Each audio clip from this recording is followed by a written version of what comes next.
नमस्कार। इस पाठ में हम इलेक्ट्रॉनिक माध्यमों में रिपोर्टिंग को जानेंगे। आज इलेक्ट्रॉनिक जनमाध्यम की पहुंच अधिक होने से इसकी पत्रकारिता का विशेष महत्व है। इलेक्ट्रॉनिक जनमाध्यमों को भी अब हम कई हिस्सों में बांट सकते हैं। एक केवल श्रव्य माध्यम है तो दूसरा दृश्य श्रव्य है। बदलते परिवेश में कंप्यूटर के विकास और इसकी बढ़ती उपयोगिता में इससे भी जुड़ा एक जनमाध्यम विकसित हो रहा है, जिसे हम साइबर मीडिया या ई जर्नलिज्म हम कहते हैं। इलेक्ट्रॉनिक माध्यमों में रेडियो, टेलीविजन व साइबर प्रमुख रूप से आते हैं। रेडियो और टेलीविजन के लिए समाचारों का संकलन, लेखन और प्रसारण ठीक वैसा नहीं होता जैसा कि समाचार पत्रों के लिए किया जाता है। दोनों के मौलिक सिद्धांत एक ही है, फिर भी तकनीकी स्वरूप और प्रसारण की शैली में अंतर होता है। रेडियो, टेलीविजन और साइबर में भी अंतर है। मुद्रित माध्यमों की अपेक्षा प्रसारण माध्यमों में समाचारों का स्वरूप छोटा होता है। इलेक्ट्रॉनिक मीडिया की भाषा शैली सरल और प्रभावकारी होती है। आजकल रेडियो एवं टेलीविजन दोनों के समाचार प्रारूप में इस प्रकार का परिवर्तन किया जा रहा है कि समाचारों को सीधे संवाददाता एवं संबंधित व्यक्ति के मुख से कहलवाया जाए। इससे समाचार की विश्वसनीयता व ग्राह्यता बढ़ जाती है। इलेक्ट्रॉनिक माध्यमों के समाचारों में 3 बातें प्रमुख होती हैं: भाषा, प्रस्तुतिकरण एवं संबंधित माध्यम की माध्यम शैली।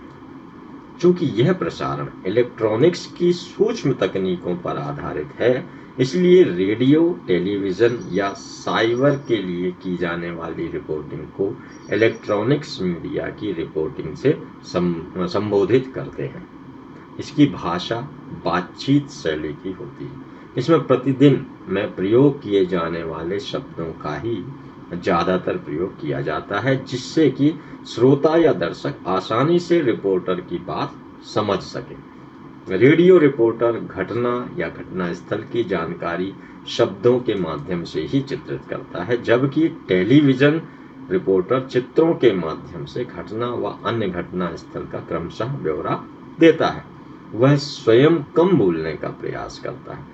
ज़्यादातर प्रभावित लोगों, जनता व घटना के जिम्मेदार लोगों की बातों को अधिक महत्व दिया जाता है। टेलीविजन रिपोर्टर सभी की बातों को ध्यान में रखकर अपनी टिप्पणी या अपनी बात को बताता है। रिपोर्टिंग करते समय कोई निर्दोष घटना से प्रभावित न हो, इसका भी ध्यान रखा जाता है। कभी कभी पीड़ित की पहचान भी छिपाई जाती है।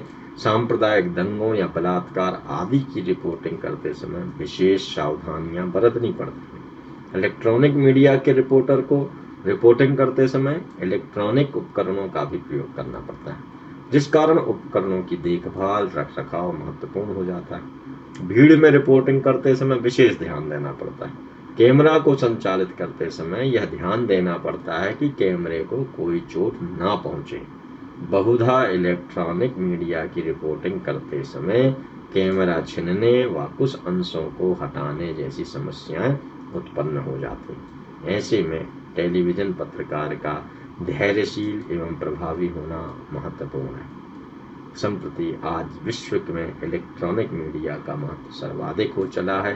तेजी से नए नए समाचार चैनल बाजार में आ रहे हैं, जो खबरों को ध्यान में रखकर बाजार में उतार रहे हैं। ऐसे में प्रतिस्पर्धा तेजी से बढ़ी है।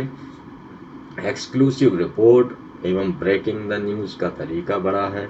इससे इलेक्ट्रॉनिक मीडिया की रिपोर्टिंग उसके दर्शक श्रोता के लिए महत्वपूर्ण हो जाती है। रेडियो रिपोर्टिंग रेडियो पत्रकारिता अन्य दूसरी पत्रकारिताओं की विधाओं से भिन्न है। इसमें समय का सर्वाधिक महत्व है। विविध शोधों के आधार पर यह निष्कर्ष निकाला गया है कि 10 मिनटों वाले बुलेटिन में अधिक से अधिक 11 समाचार ही श्रोताओं के ध्यान को केंद्रित कर सकते हैं। कुल 10 मिनट में 1200 से 1300 शब्द समाचार में प्रसारित होते हैं। समाचार पत्रों के लिए समाचार विलोम स्तूपी प्रकृति के होते हैं, विलोम स्तूपी प्रकृति के, जबकि रेडियो के लिए यह पहलेदार हीरे की प्रकृति के होते हैं। ध्यान दीजिएगा, समाचार पत्रों के लिए समाचार विलोमी स्तूपी प्रकृति के होते हैं, जबकि रेडियो के लिए यह पहलेदार हीरे की प्रकृति की होती है।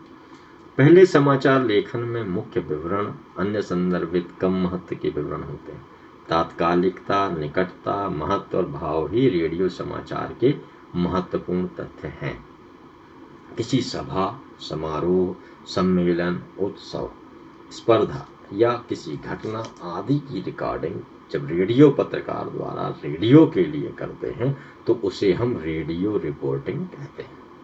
रेडियो की रिपोर्टिंग के लिए यह आवश्यक है कि रेडियो रिपोर्टर घटना स्थल पर जाकर जो कुछ भी घटित हुआ है उसकी ध्वनि को रिकॉर्ड कर ले, उसके पश्चात स्टूडियो में उसे संपादित किया जाता है। रेडियो रिपोर्टिंग करते समय ध्यान देने वाली बात है। रेडियो की रिपोर्टिंग करते समय रेडियो के रिपोर्टर को निम्नलिखित बातों का ध्यान देना चाहिए। जैसे पहला है समाचार का महत्व, दूसरा कार्यक्रम स्थल के पास का स्थान सुरक्षित कराना चाहिए जिससे रिपोर्टिंग करते समय कोई बाधा उत्पन्न ना हो। कार्यक्रम की सूची क्या है ज्ञात होनी चाहिए। उपकरण की स्थिति का ज्ञान होना चाहिए। तकनीकी सहायक साथ में होने चाहिए। अंशों का चयन करना चाहिए। अवधि के अनुसार ही रिपोर्टिंग करनी चाहिए। किसी संस्था का प्रचार न हो इस पर ध्यान देना चाहिए। प्रयत्न यह हो कि रिपोर्ट की सारी बातें संक्षेप में स्पष्ट हो जाएं।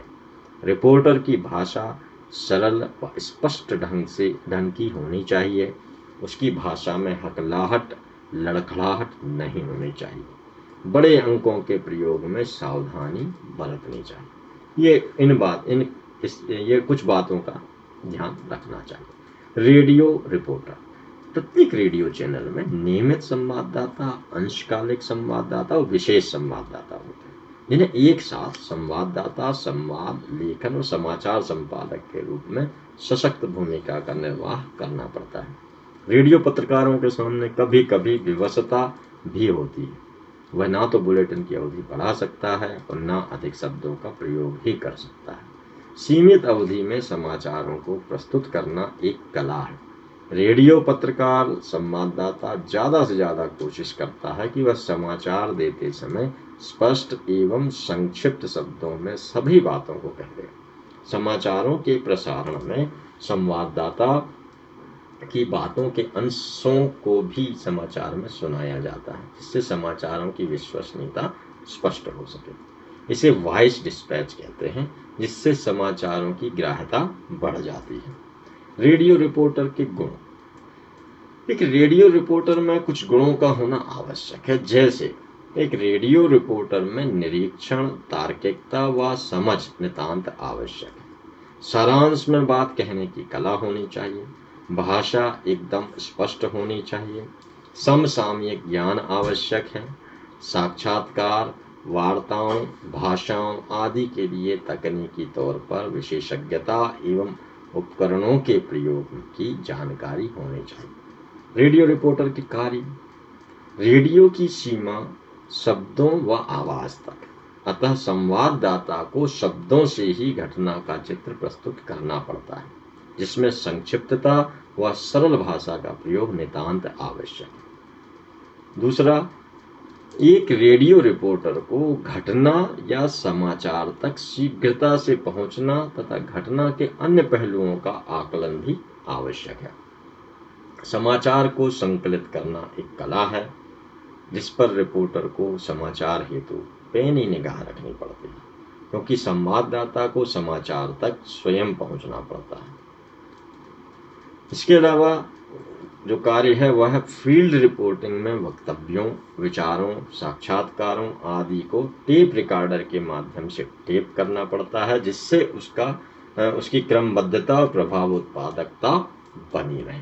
तो ये रेडियो रिपोर्टर के कार्य हैं, उनके गुण देखे आपने, और रेडियो में किस तरह से रिपोर्टिंग की जाती है इस पाठ में हमने यह जाना। अगले पाठ में हम टेलीविज़न रिपोर्टिंग के बारे में जानेंगे। नमस्कार।